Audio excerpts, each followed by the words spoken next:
Hi everyone, it's a pleasure to have with me today Diana Haas. Diana, great to see you. Thank you. Thanks so much. And Paul, your husband, Paul Haas, nice to see you. David Scott, Yes. great to see you again. See you, Always a pleasure to have you here with us, and been here a number of times. But got some exciting things coming. I mean, the 23rd annual, That's right. the Last Supper dramatization there at Boone United Methodist Church, and you're the director of it. And That's right. you guys, first of all, you do so many wonderful things at the United Methodist Church here in Boone, and so we want to thank you for all that you do and everything. But this is especially a treat here for us. So tell us about it, if you would, Diana. What it is, what we have right here is a dramatization of the Last Supper. And it focuses on the moment right after Jesus says, "One of you will betray me." And each disciple in turn gets up and gives his response. First of all, to kind of justify who he is, and then question whether or not it could be him. Yeah. And Paul, tell us why this is, so important, and talking about each of these disciples, each of the apostles here. Well, these are men who started out actually as cowards and were in hiding when Jesus was captured and crucified, and all of a sudden they became brave, courageous men that gave their lives for Christ. Yeah. And I think it's very important. They were the first. And David, you're Simon Peter in it. That's and right. you've been there for, 9 years you've been a part of it? This is the 9th year that I've participated in this. And what do you enjoy so much about doing it? It's a calling, I believe. As you know, I also participate with the praise band there at the Methodist Church, and I've done that type of ministry in my life for a long time, and this is just another opportunity to express my faith and to participate in something that is so historically grounded in Christianity and in our church. And just to be a small part of that is just it's a great blessing to me. Yeah. And Diana, tell us, getting this together, I mean, there have been a number of people that are a part of it, the 23rd year, who've been for a lot of years, haven't it? So it's they keep coming back every year to be a part of this. Yes, quite a few of them do come back each year. But every year, there's always one or two, and this year there's 4 of them that are new.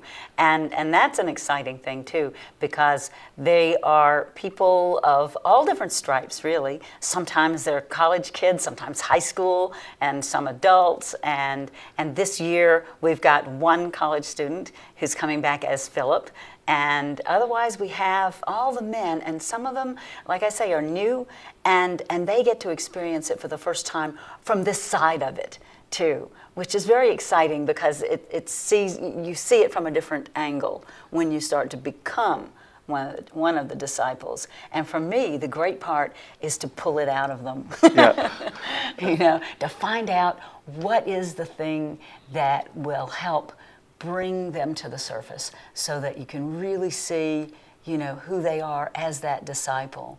Yeah. And for me, it's always very exciting to have that side of it, to just spend the time individually with them and then just see how God speaks through each one of them. Yeah.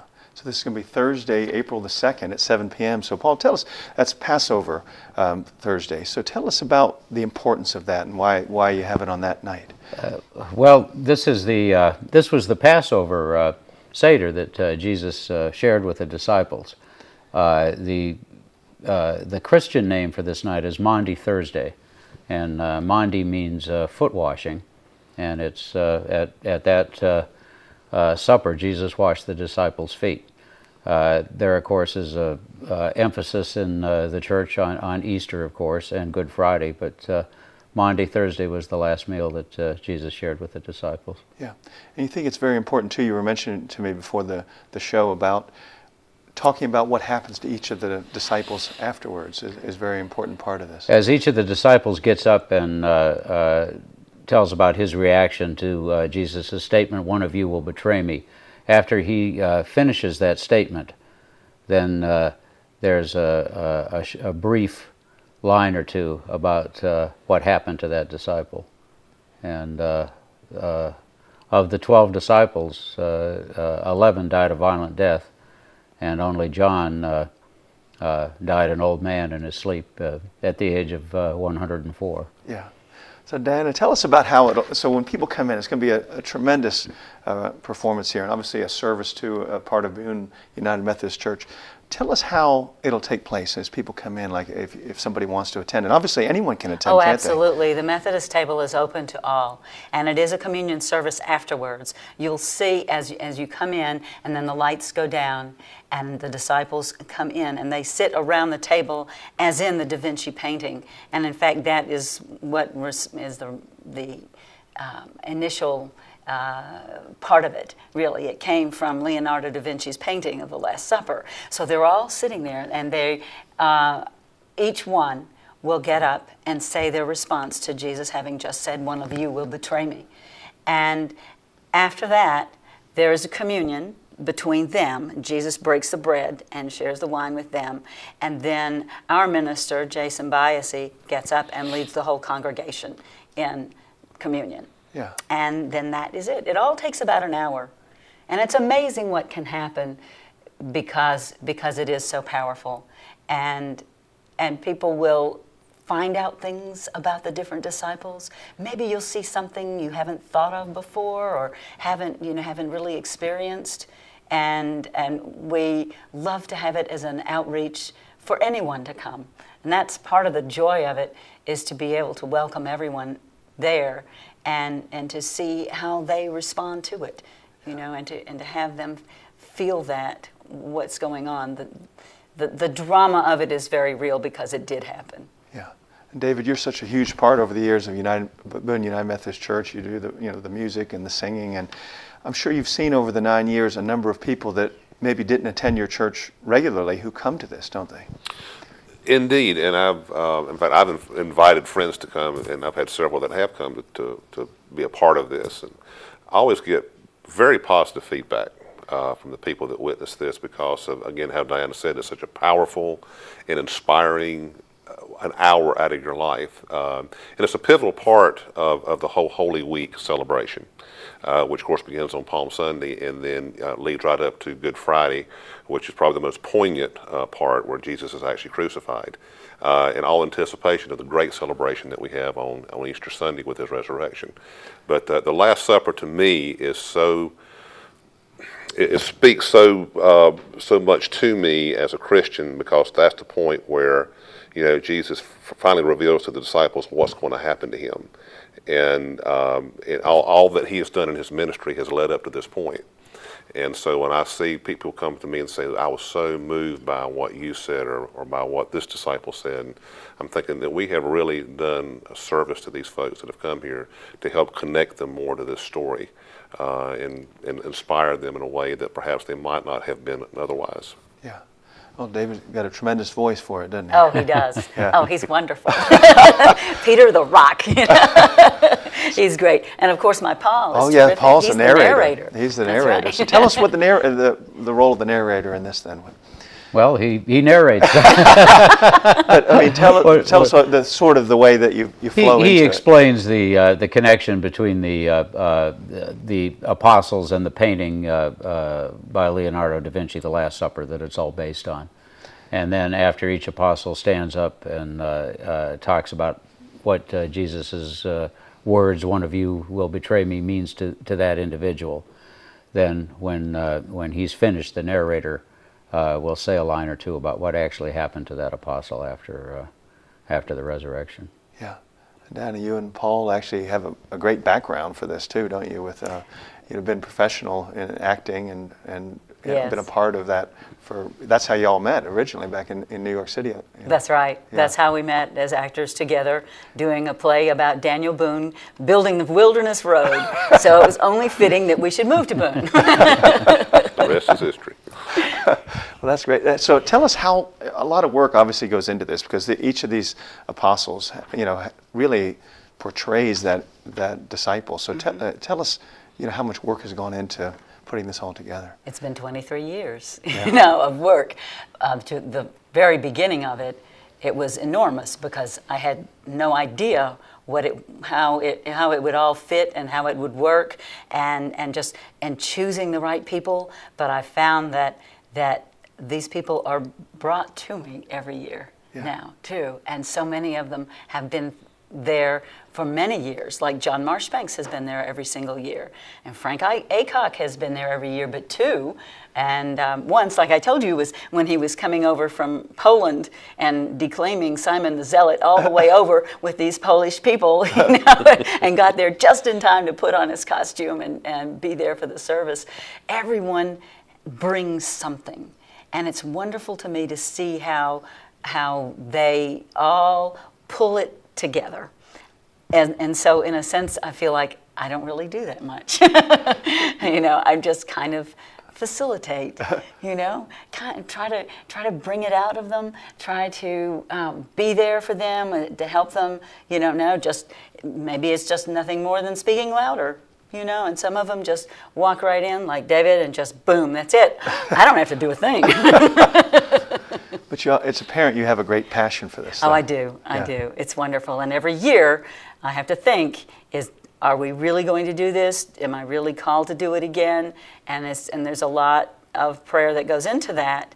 And then something will happen, and I will know that it's, again, this is it. And the response from the people around me is always very reassuring. The encouragement that I get from other people in our church and outside of the church who want to see it again and look forward to it. And you know, when I remember one time saying, well, gee, I don't know. And I remember people going, you're not going to stop, are you? So I go, well, okay, that means that we're going to do it. And it was originally written, what, 1954 by a Methodist minister? That's right, in Virginia. Yeah. And it's been done by a number of churches all over. And it was one of our ministers who came up and said to me, you know, back in '93, he said, I've got something for you to do.